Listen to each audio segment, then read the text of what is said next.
Welcome back, everyone. Are you ready for some rainmaking, net weaving, networking? Well, I've got the guest for you. And if you check this out on our YouTube channel or go to sheddingthebitch.com, we are videotaping it as well. So you listening live may not understand this, but our guest, Michael E. Moore, he's the resident rainmaker and chief storyteller in Atlanta. But right now, he looks like he got beat up by a bunch of his clients, or maybe his wife. There were these 3 Ninja Turtles going down, because no story always ever starts with eating a salad, does it? He's got a big old, for those listening, he's scraped up. Let's just say that. Those only I can see. Big old black eye and a big old cut on the forehead. But actually, for those of you who live in Atlanta, he's lived here inside the perimeter of Atlanta for over 40 years and is connected to many different organizations. And trust me, he's all over Atlanta, not just inside the perimeter. Michael is currently involved with several startup companies and has recently joined the board of Fair Tax Georgia after over 5 years of support and interest. Years of support, interest, and supporting. He is a member of the Buckhead 50 Club and has served as president of the Buckhead Business Association. He's also involved with CEO NetWeavers and participates in mentoring, inflection point projects, and coordinates the onboard processing for new members. Michael is an active player in the venture community and helps produce a monthly shark attack for sharks and bait at the City Club of Buckhead.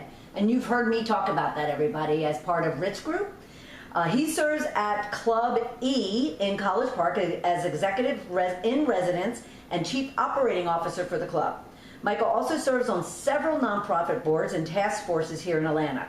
Michael is currently involved with Metro Atlanta Business Association as a founder, and he's also a fellow host radio broadcaster on Pro Business Channel right here in Buckhead, Atlanta. Michael's from Alabama, a graduate of Auburn University. He is a veteran, woohoo, and a lifelong learner and a recovering banker. That hurts. Yeah, right. Michael speaks on organization development, leadership, time management, entrepreneurship, and other related topics. And the range of his events also include workshops and seminars, panels, keynote speeches, and coaching.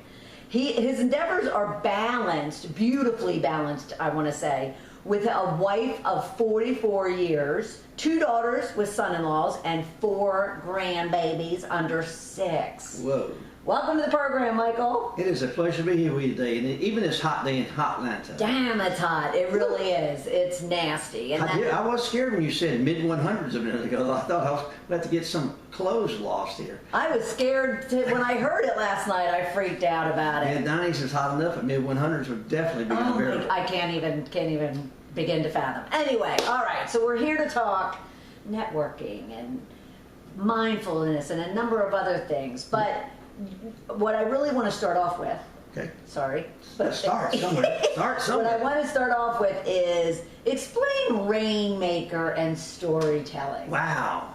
Where did I get that name, or did I just make it up? No. Well, hey, I've made up titles myself too. In reality, I just made that up a little bit because I was reading some work about the legal and the accounting profession one time, and I said, well, that's really what they call their chief development officer. Chief development officer sounds like somebody who puts together Tinker Toys to me. So when I looked at the term rainmaker in the legal and the accounting industry before it was popular to go out and advertise because it wasn't legal back in those days, I thought, well, that's kind of cool. Also, it has another bearing for me in that I'm a part Creek Indian, not like everybody claims to be Cherokee, but I'm part Creek from the Muskogee Creeks down in Columbus, Georgia area. And every medicine man is called upon to make rain every once in a while because the crops need it. Out there in the business world, certainly rainmaking and developing the relationships before you need them, because another one of those tacky sayings in the South is the best time to plant an oak tree was about 40 years ago. The best time to plant a pine tree was about 20 years ago. But the second best time to plant either one of those trees is today. Because if you don't do it today, it won't be here 20 or 40 years from now to help your family or to shade your village or to produce anything good for you. So rainmaking really, to me, does that. The storytelling part, again, comes from the Indian background, and it's gotten so popular. There's books on storytelling now. There's clubs on storytelling. There's movies on storytelling. There's support groups on storytelling. There's all those things that relate to telling stories, because in reality, my mantra is pretty simple. I teach people to learn their whole life story so that they can tell the right small portion of that story at the right time, for the right reason, to the right person, with the right level of passion. Otherwise, there's another important thing you need to be doing. And that would be, what a good segue into... Keep listening, because it's not time to tell your story yet. Right. Small part of your story is important. And we're going to talk a little bit about that as we talk about, quote, rainmaking and business development, and also relationship development. I did mention to you in a topic, so I wanted to kind of look at today because it's top of mind for everybody, this term mindfulness. Mindfulness is not understood very well by many people. I could easily confuse it with yoga or meditation or something else, but mindfulness is not that. Mindfulness is going to be like storytelling 5 or 10 years from now. Everybody's going to worry about how well they develop their mindfulness traits, characteristics, and skills, because in reality, we've got to dive deep. That 1 inch deep and 12 miles wide doesn't work anymore. Right. With personal relationships. How many of us influence 100 people? How many of us influence 50 people? How many of us influence 1,000 people? Right. Well, I'm not that good on Twitter yet. I can't influence 1,000. But some people can. And it's all in what you say and how you say it and when you say it and who you say it to. Absolutely. All right, so I want to kind of break this down. Okay. All right, so if a business professional is out there listening, even just anybody, is out there listening, and they want to really understand why storytelling, because I would say a lot of entrepreneurs have been hearing it, but corporate definitely has not. I mean, I'm just, from all the people and the clients that I have from within the corporate environment, they don't grasp why storytelling is so vital in not only working with their clients, but even within their own teams. So help us understand how storytelling serves us in business. That's a good thought. Let me ask you a question. Do you remember any stories your grandmother or grandfather told you about their life or things that happened around the house? Sure. Those stories about your mother or father that they secretly shared with you. Nobody else knows these. And then they were told around the Thanksgiving table again, and everybody knew them. Yeah. Or you told them around the Thanksgiving table and got in lots of trouble. Well, that fact, if not presented as a story about a person who was real in our life, would probably have not meant much, would it? Yeah, no. It wouldn't have had that emotional attachment. So we tie stories to individual, mostly pleasurable experiences, but certainly when you're teaching your children that age-old lesson about, gosh, you really don't want to depend on only putting their hand on the hot stove once. You want to explain to them why that's important. Well, they didn't understand the explaining, and I venture to you, almost every child has got their own story about the first time they put their hand on the hot stove. And it now means something to them, and it means something to grandma, it means something to your husband, your wife, or their little brother who's the one that put their hand on the hot stove. Right. It now has real meaning. So learning those little details, but more importantly, the corporate arena, we have really gotten to, I'm going to call it theatrics. Video has gotten us to the point we can do all sorts of things with our hands, and we can get all kinds of special lighting. And in my case, I don't even need makeup to look like I'm in a fight today. But we're going to enhance the visual. But when you look at the visual, or is it audio and visual, what's the relationship of the learning between an audio story and a visual story? Which one's better?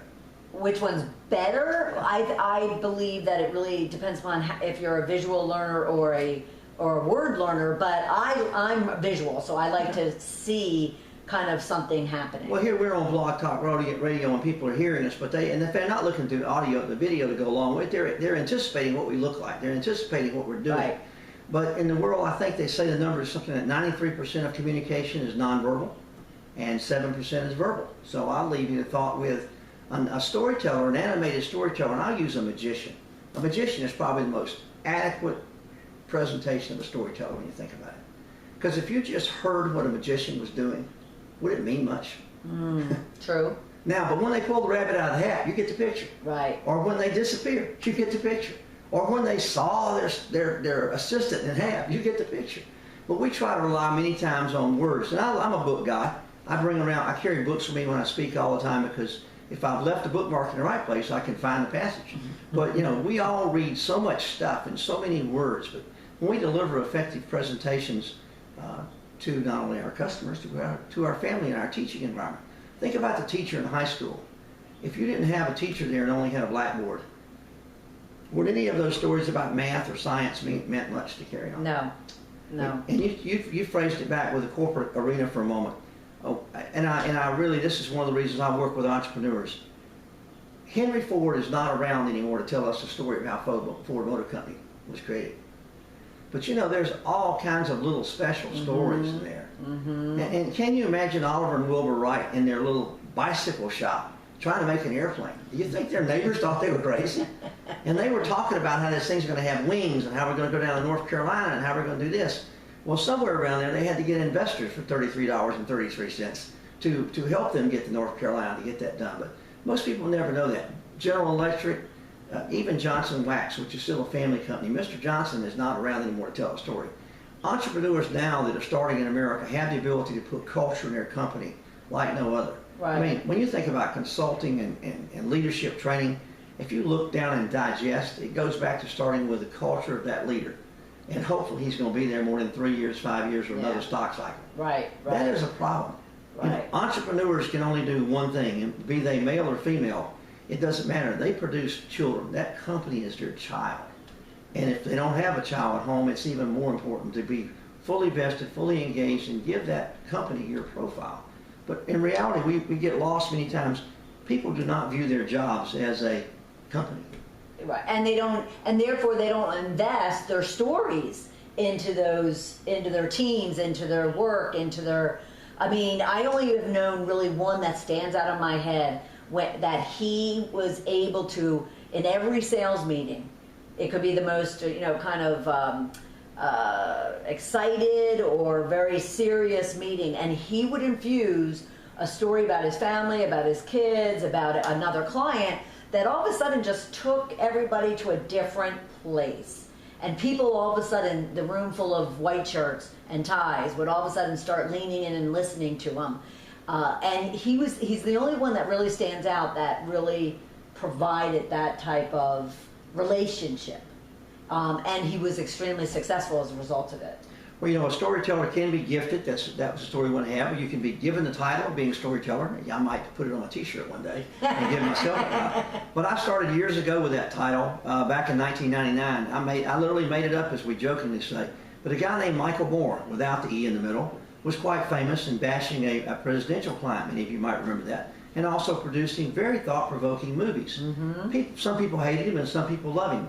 I happen to think he was one of our talented people in life that we've encountered, because he made people think about things in a different way than they would have ever thought, and took some of the pressure out of the process of learning about things that you really didn't care about. Right. Until he brought them top of mind. Yeah, that's true. And, you know, the process of learning, I don't want to go back and harp on the teachers too much, but some teachers are good and some bad, and I really want to emphasize what you just said about your sales manager.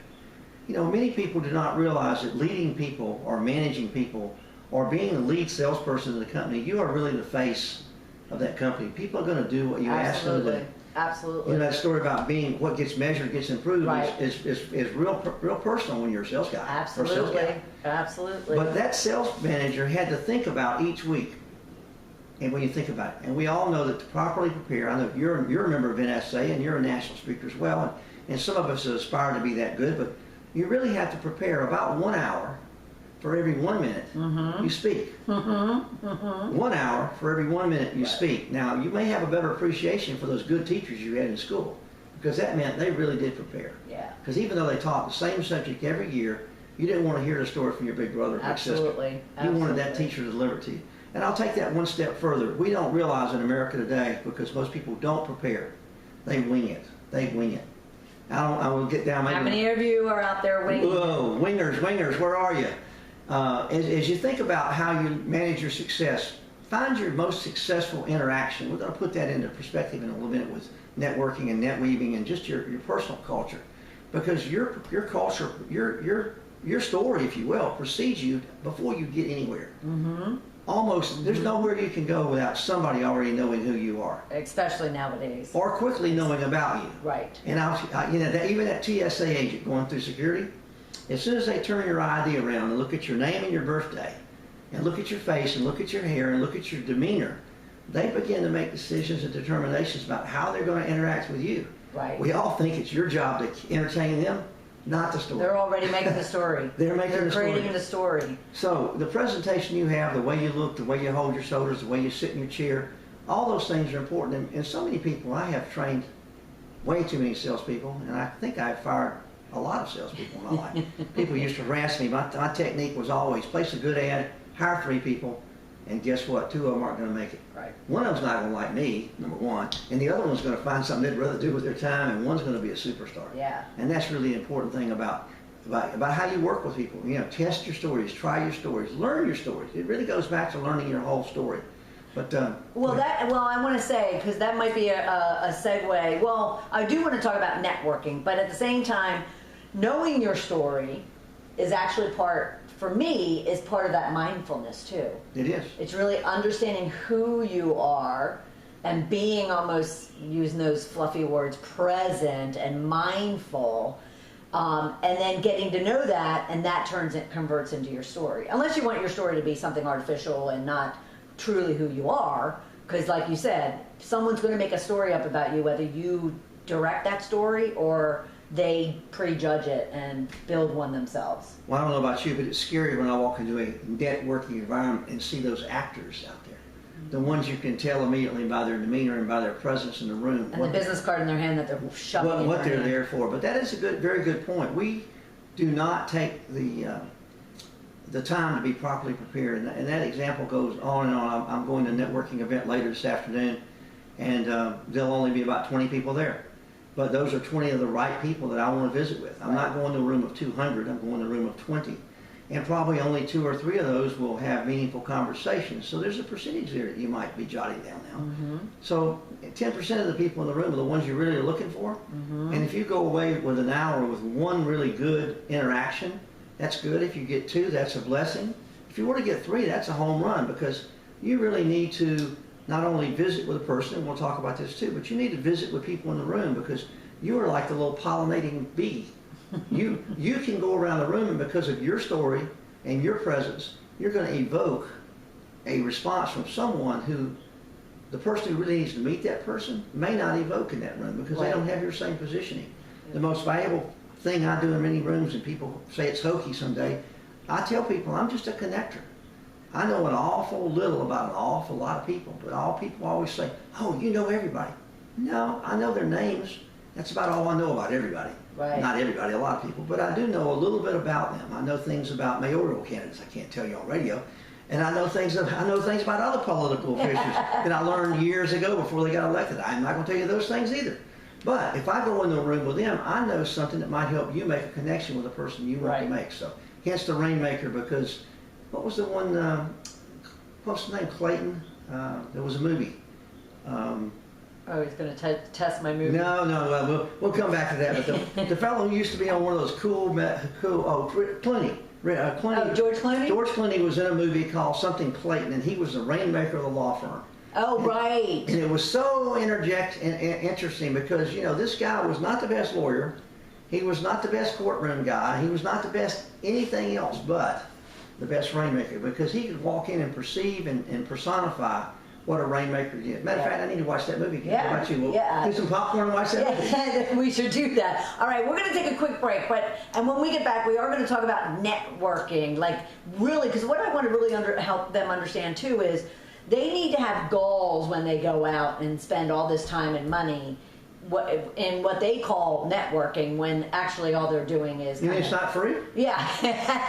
You got the best time, huh? We'll be right back with more of Shedding the Bitch Radio and Michael E. Moore. You can find him on LinkedIn. Go to Michael E. Moore, and you'll find where it says Rainmaker and Storyteller and a good old, something about a good old guy. I'm a good old Can-do guy. I'm a community do-gooder. I was recently given that title.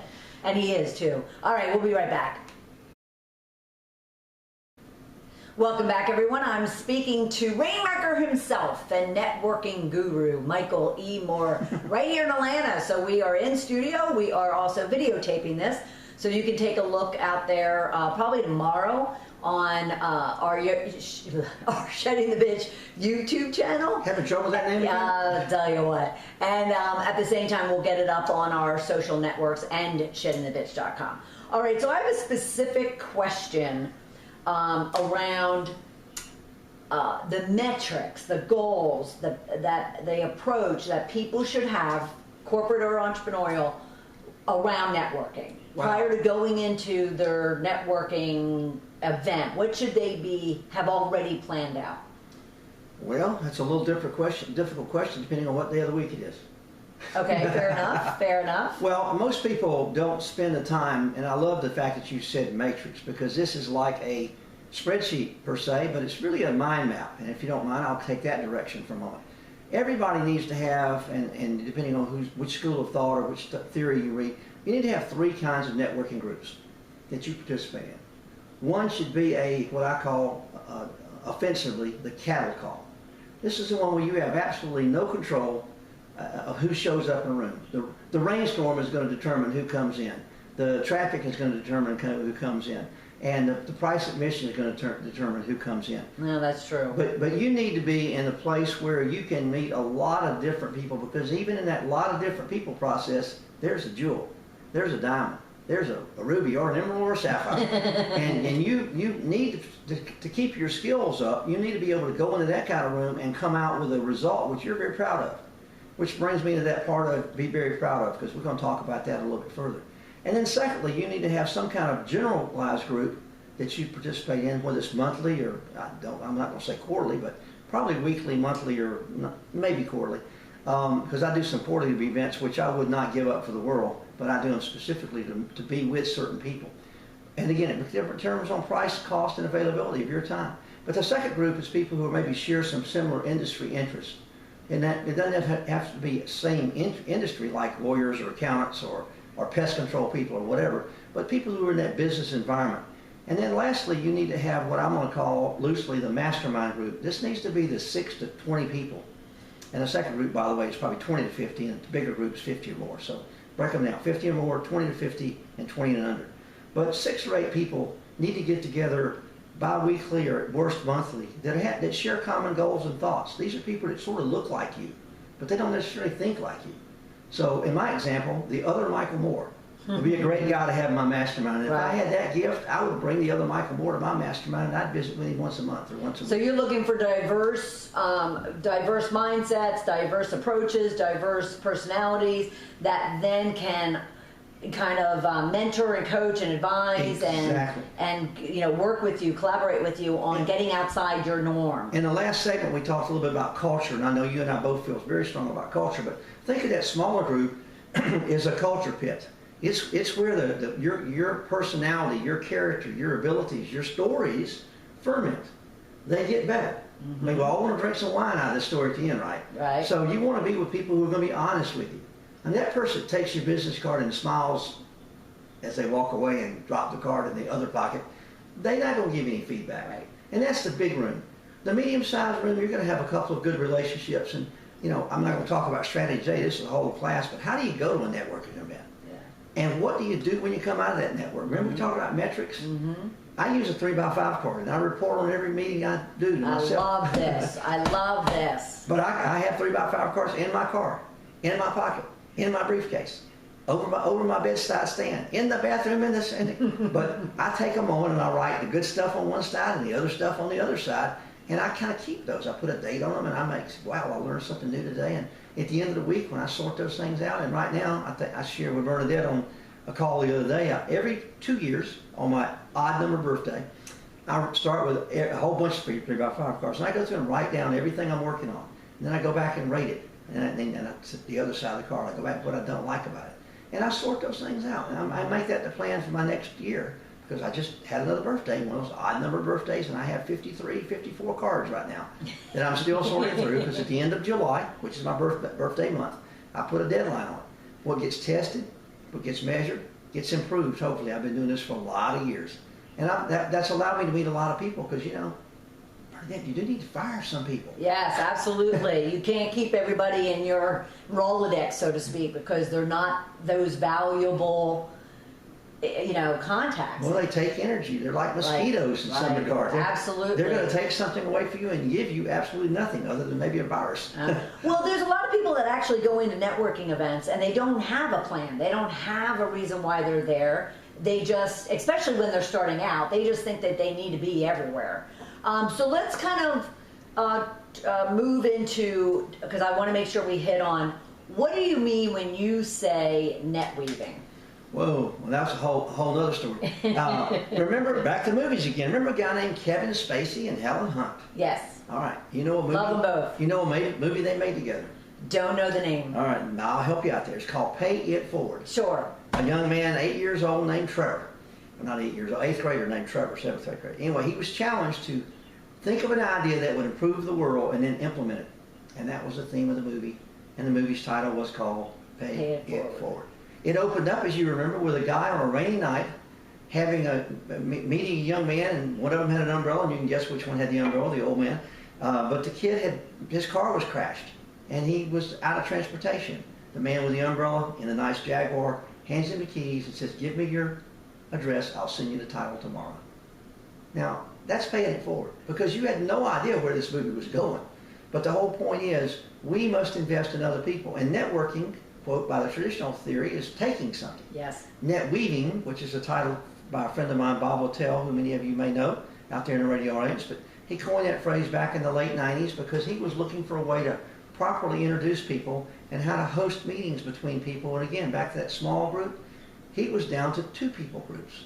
His mission in life is to find one person you know and another person you know that need to meet each other and host a meeting.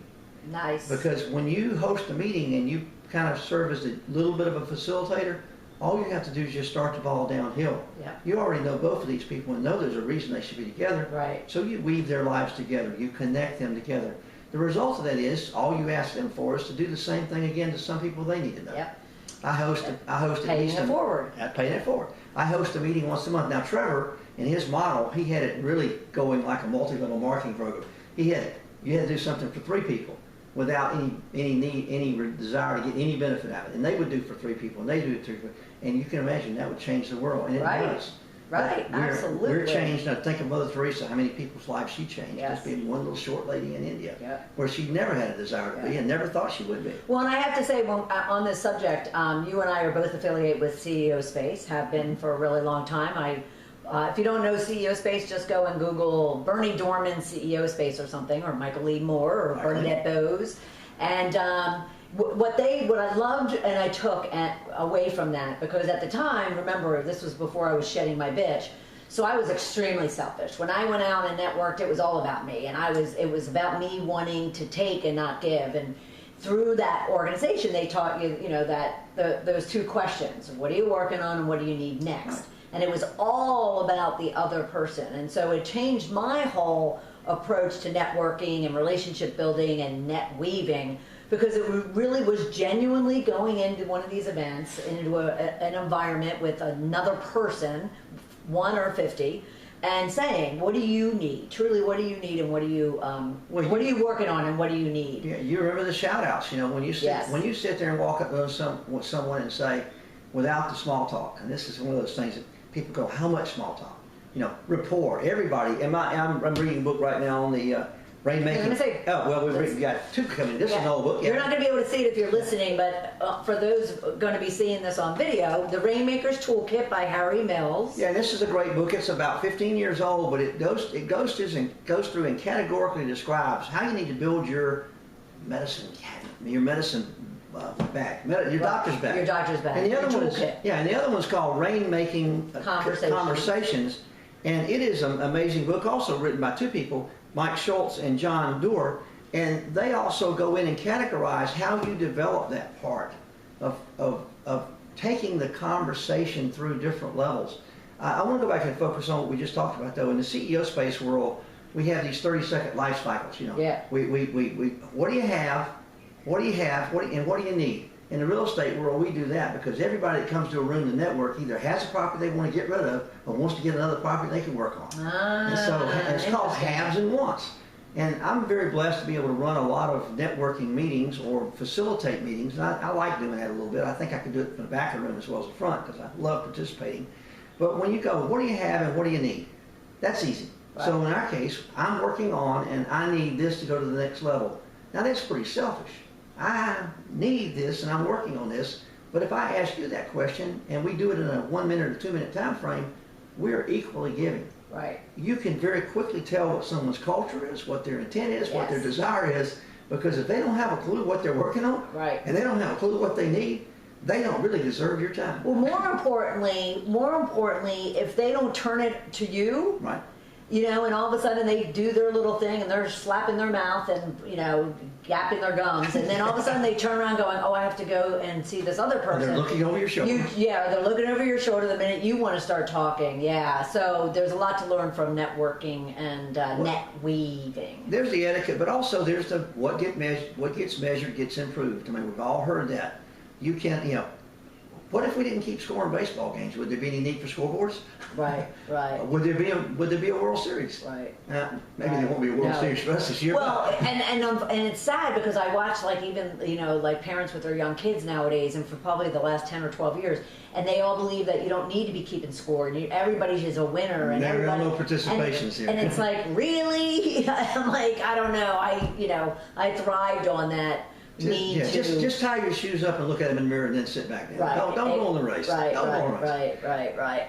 Okay, so I want to hit, before we run out of time, I want to hit on mindfulness. We kind of talked about it, you know, peppered it in there. Well, it's perfect So- where we are. Yeah, exactly. You know, I'm good that way. Yeah, you are good there. You plan this out.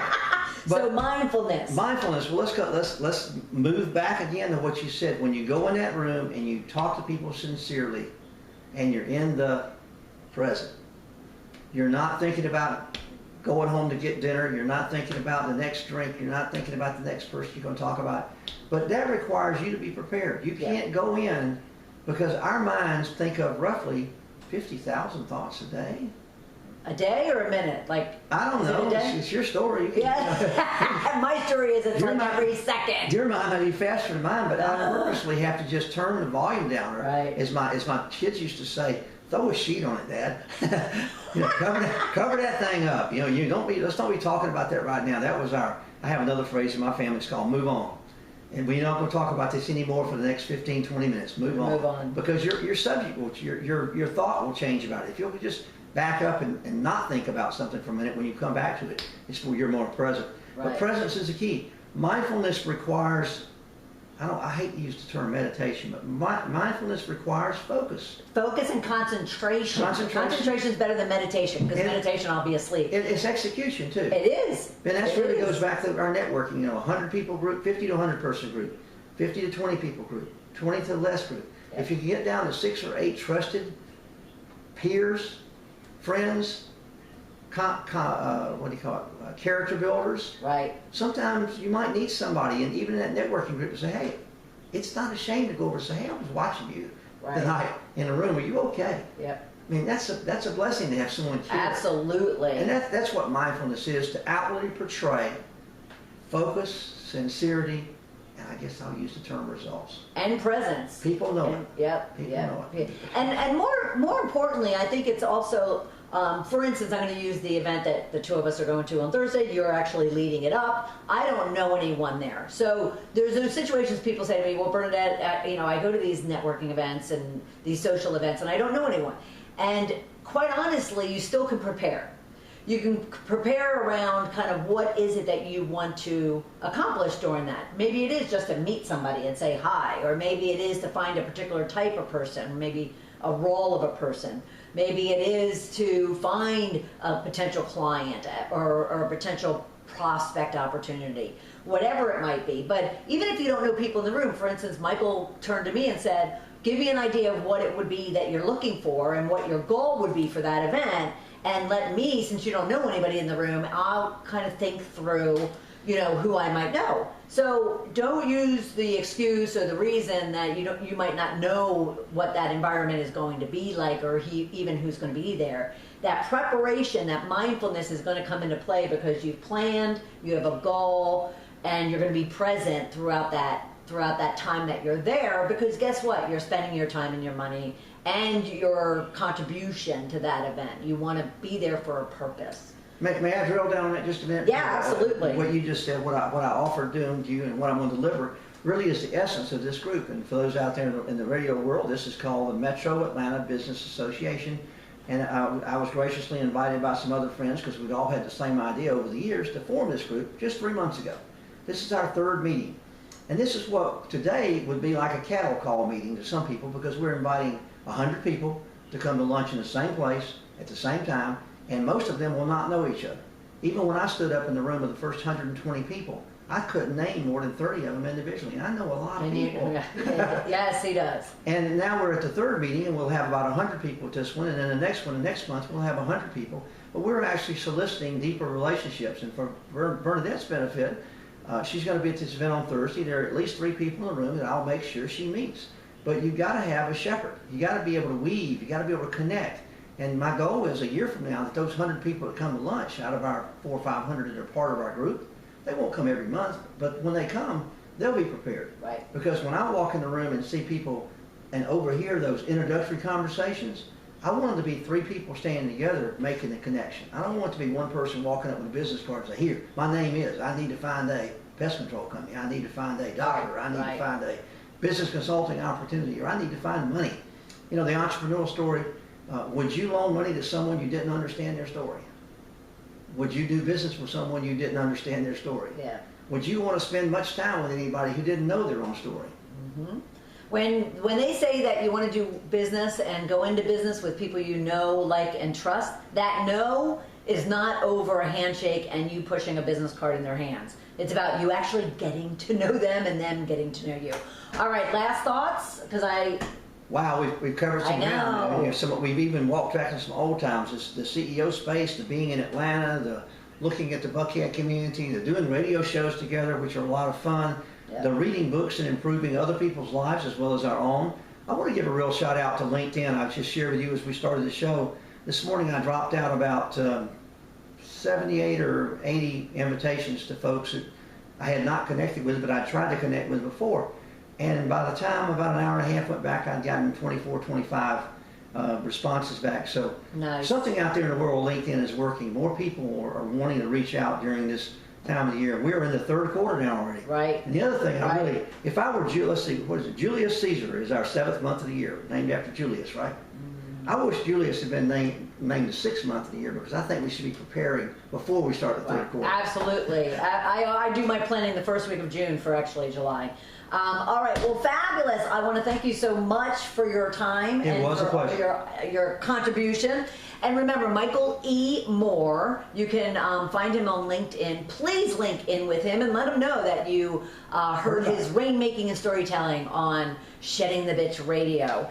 And at the same time, if you are in Atlanta, where could they go and find information regarding Metro Atlanta Business Association? You can find info on the Metro Atlanta Business Association on the web. Just Google Metro Atlanta Business Association. We've got a website coming up after this meeting tomorrow, incidentally.